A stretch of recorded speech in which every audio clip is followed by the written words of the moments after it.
अरे बच्चों, आज हम पाठ 12 जो सुदामा चरित्र है उसका भाग 3 पढ़ेंगे। तो भाग 3 आओ पहले 100 स्वर वाचन करते हैं।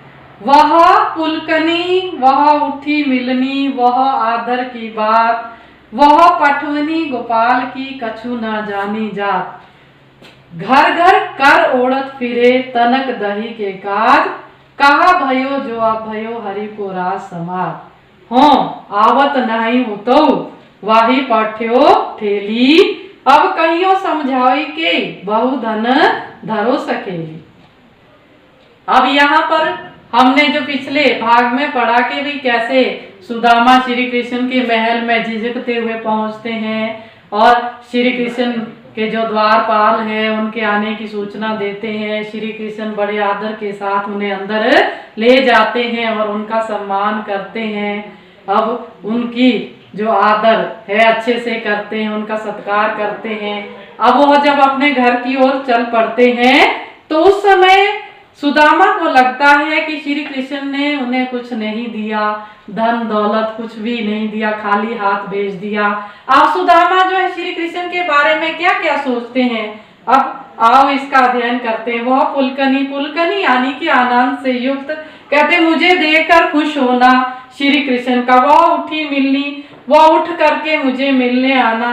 वह आदर की बात, मेरा आदर करना, मेरा सत्कार करना, सुदामा ये सोच रहे हैं। वह पठवनी गोपाल की कछु ना जानी जात, कहते इस तरह से जो विदाई दी मुझे, पठवनी यानी कि विदाई दी, अब मुझे कुछ समझ नहीं आ रहा है कि मुझे खाली हाथ भेज दिया। गोपाल यानी कि श्री कृष्ण ने घर घर कर ओढ़त फिरे तनक दही के काज। अब वह जब देखते हैं कि श्री कृष्ण ने मुझे कहते खाली हाथ भेजा है, सुदामा फिर श्री कृष्ण के बारे में बचपन की बातें याद करते हैं कि क्या हुआ अगर आज ये राजा बन गए। यही तो थे जो बचपन में थोड़ी सी दही के लिए कहते घर घर में फिरा करते थे। क्या हुआ, कहा भयो जो अब भयो हरि को राज समाज। क्या हुआ जो आज भगवान जैसा इनके पास सब कुछ आ गया। तो कहते यही तो थे बचपन में जो थोड़ी सी दही के लिए भी गांव में घूमते थे और दही चुराया करते थे। हो आवत नहीं हूं तो, कहते मैं तो यहाँ आना नहीं चाहता था। वही पौठे ठेली, वही कौन, कहते मेरी पत्नी ने मुझे जबरदस्ती यहाँ भेजा। ठेली मतलब जबरदस्ती, धकेला। अब कहियो समझाई के बहु धन धरो सकेली। अब कहते उसको मैं कहूंगा कि तेरे श्री कृष्ण ने बहुत सारा धन दिया है, अब तू से सकेली मतलब इकट्ठा कर ले, समेट ले। अब ये बातें जब सुदामा अपने घर वापस जा रहे हैं तब ये सोच रहे हैं। वैसे ही राज समाज बने गजबाजी, घने मन संभ्रम छायो, केंदो पर्यो कछु मार्ग, भूली के फिरी के में द्वारका आयो। भौन बिलोकी के मन लोचत, सोचत ही सब गांव मझायो।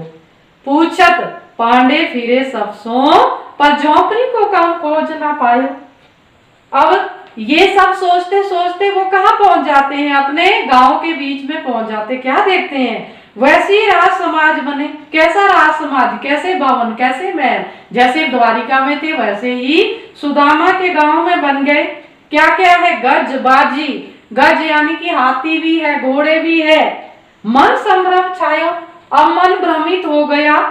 कह दो पर्यो कछु मार्ग भूली, कहते कहीं मैं फिर से रास्ता भूल कर दोबारा से कहते द्वारिका तो नहीं पहुंच गया, क्योंकि उन्हें अपने गांव के बीच में क्या लगा कि वैसे ही महल बने हुए हैं जैसे द्वारिकाधीश के थे।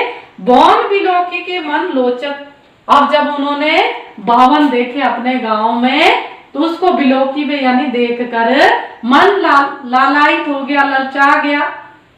अब सोचते ही सब गांव मजाए, इस तरह से सोचते सोचते वो गांव के बीच में पहुंच गए।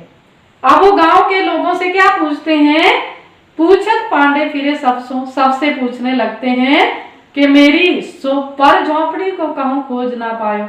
कहते मेरी भी झोंपड़ी हुआ करती थी कहीं इस गांव में, कहते अब मुझे वह मिल नहीं रही है। अब हम अंतिम जो पद्यांश है इसका सुदामा चरित्र का उसकी ओर जाते हैं कई वो छोटी सी छानी हती कहूँ कंचन के अब धाम सुहावत, कई पग में पनही ना हती कह ले गजराजू ठाड़े महावत, भूमि कठोर पे रात कटे कहम कोमल सेज पे नींद ना आवत, कई जुरतो नहीं कोदो सवा प्रभु के प्रताप ते दाख ना बहावत।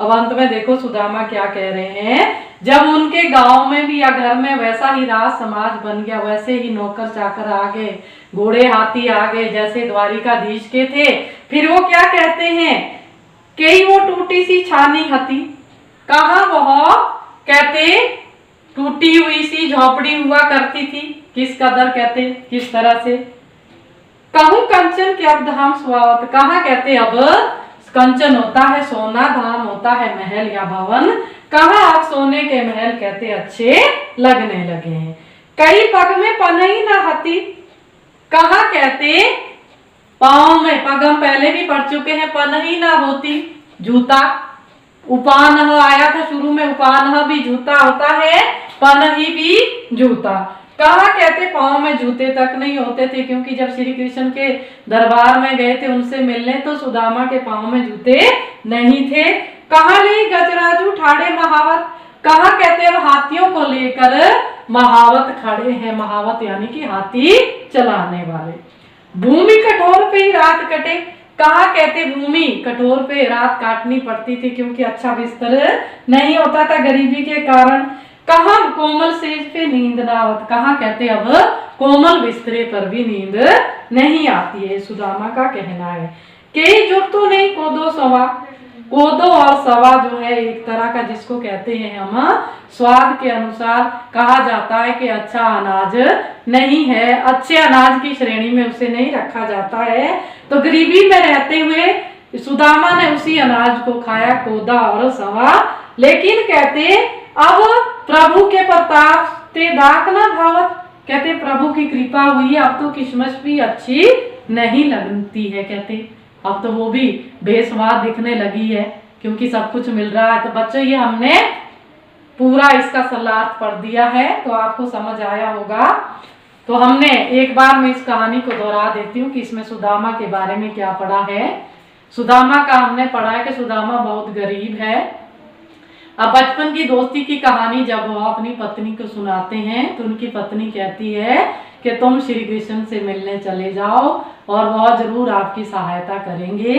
वह पत्नी के कहे अनुसार चले जाते हैं और भेंट स्वरूप थोड़े से चावल पोटली में बांधकर ले जाते हैं। वहां उन्हें झिझक थी कि शायद श्री कृष्ण उनसे हो सकता है गरीब देखकर उनसे अच्छे से बात ना करे, लेकिन उन्होंने बड़े प्यार से वो उन्हें ले गए, आदर सत्कार किया और सुदामा को पूरा जैसे द्वारिका में बना हुआ था महल, नौकर चाकर उनके गांव में भी उसी तरह से दे दिए, लेकिन सुदामा को पता तक नहीं चला। तो बच्चों ये होती है एक आदर्श मित्रता के हमें विपत्ति के समय या मुसीबत के समय मित्र की सहायता करनी चाहिए। तो ये हमें इससे सीख मिलती है इस कविता को पढ़ने से।